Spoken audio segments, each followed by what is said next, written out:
What is the soul to you? Ah, great question. Probably an impossibility to answer, right? I think defining soul, I would classify as a paradox.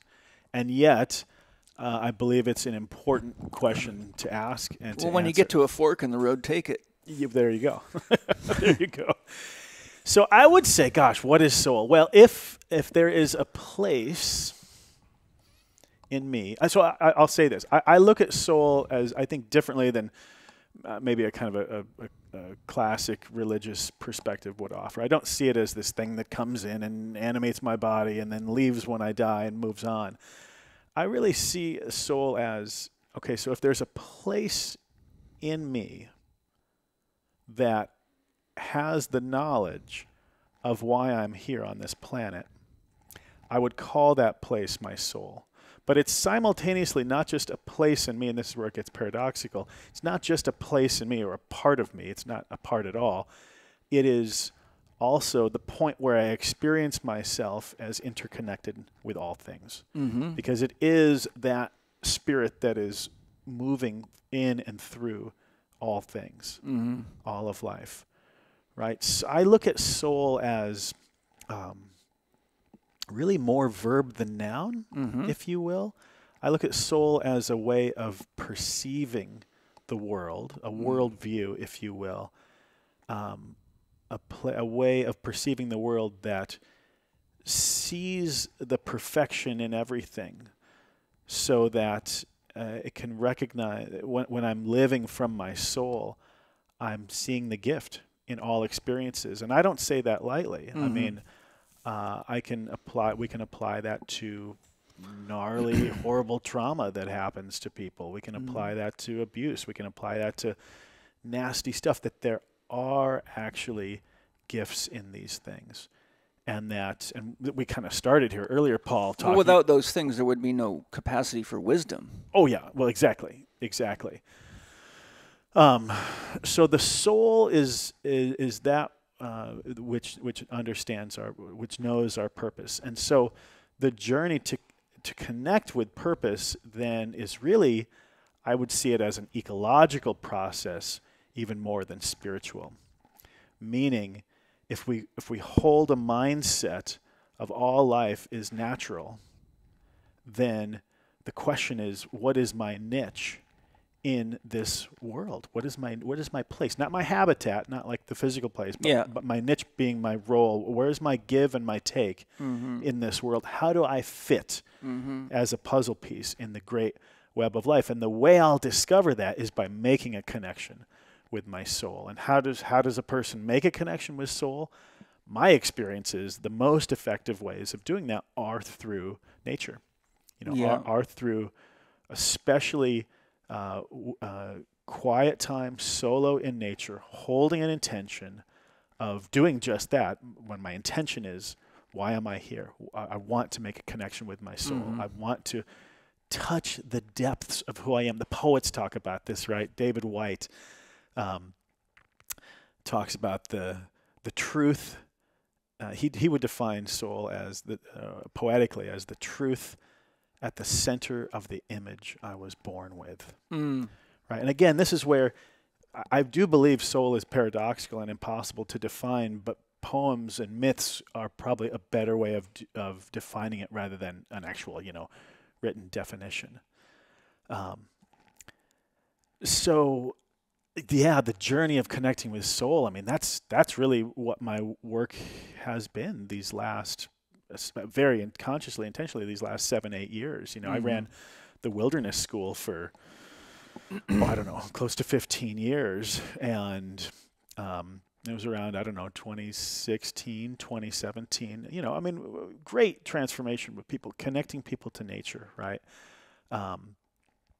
Really bringing people alive. I can't tell you how many times I had people come to me themselves, or maybe it might be a mom whose kid went through the program and say, Tim, you saved my life, or you saved my daughter's life, you saved my son's life. You brought them back to the essence of life itself. Yeah. But that, for me, Paul, was always through the conscious intention of connecting people to nature. So around 2016, 2017, I had a similar kind of midlife existential crisis where So I've always been very spiritually driven, right? And the reason I ran that wilderness school for all those years and still do is because it was my calling. That's where I experienced spiritual fulfillment. I knew this is why I'm doing what I'm meant to do here on this planet. So there came a point where that fulfillment went away. And I remember finishing up a summer camp season. You know, we had several hundred kids come through, several dozen staff. My wife and I are managing. People reporting all the same things. This changed my life. This is incredible. And I felt like I had just freaking washed the dishes or something. It didn't mean anything. And it freaked me out, man. I was like, what in the hell is happening to my life? Yeah. This was my juice, you know, like what is going on? So go back to my mentors, go back to my elders, go back to the land. A couple of vision quests later, long story short, what was happening? Well, I was evolving. And spirit and soul really was instructing me, Tim, it's time for you to get more conscious and more intentional about your work in the world, that it's not just to help people connect to nature. It still is, but we're adding a conscious layer on top of this, which is your work is now to help people connect to vision and to purpose. And that scared the heck out of me, you know, Paul, because I'll be honest, like there's nothing I hold more sacred than the journey of connecting with vision. It was like the greatest thing that could have ever happened to me when it happened to me, and the thought that I'm now going to get more intentional and more outward and kind of hang it on my shingle, that's what I'm here to do. Boy, that was a scary one for me. I mean, I had to face myself in an even deeper way, and yet it was also irresistible. Yeah, well, right? you know, terrifying and irresistible all at the same time. I teach I before we, and we before all, always. And my own midlife crisis was because I was living through the we and the all, mostly the all. So in my system, we is 2 people, all is 3 or more. Okay. So once you're at the all level, you're tasked with the responsibilities of a teacher because you have to carry the karma of misleading people. Yes. So we relationships is you and your son, you and your wife, you know, where there's a direct person-to-person connection. But I is the basis of it all. You can't give what you don't have. Yes. And so I think what happens is you get so far into your career or your vocation or your soul path, and people that are usually guided by soul are generally much more skilled people than people that are just acting out social constructs. You could be a good lawyer. Sure. And you could be doing exactly what mommy and daddy wanted you to, and you're getting good grades in school, and you're making a good living. Oh, yeah. But you're still not connected to your soul. You've just become there's no spiritual fulfillment. You've been a good boy and a good girl. You probably feel trapped. And you're feeling dying inside, right? So you come home and you drink some wine and watch some junk TV, and you start living in another reality. Oh, yeah. But the point I'm driving at is that it's easy to become consciously or unconsciously identified by what you're giving to people or how you're helping them. So you kind of become like a rock star that only feels alive when they're on stage because that's what you think your mission is. Yeah. But what's happening is you're extracting, but you're not growing yourself. Yes. Because you're too busy growing everybody else. That's right. And so I know for me, it took me 3 years, and I cut my work schedule way back, and I did a lot of shamanic journeys, and I did a lot of painting and a lot of writing poetry and rattling and drumming and singing and chanting and rock stacking and just being with myself. I reached the point where I just didn't want to be around people.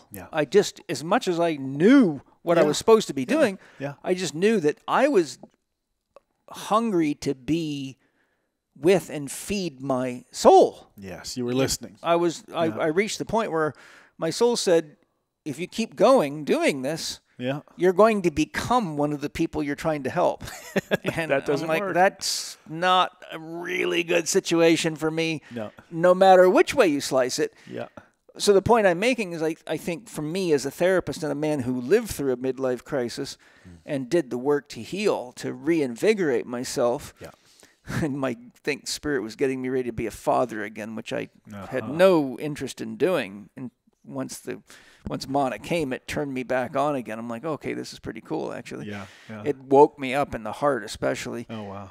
But I think that a lot of us get lost in the we and the all and lose touch with the I because, especially in a Christian or Abrahamic religious culture where there's a lot of gratification to be in service and to put oneself first is very frowned upon on many levels. Yeah. But, you know, if we don't fill our own cup up, we don't really have anything to give. And so I think it's actually, I think, almost like an initiation into eldership because you have to go through.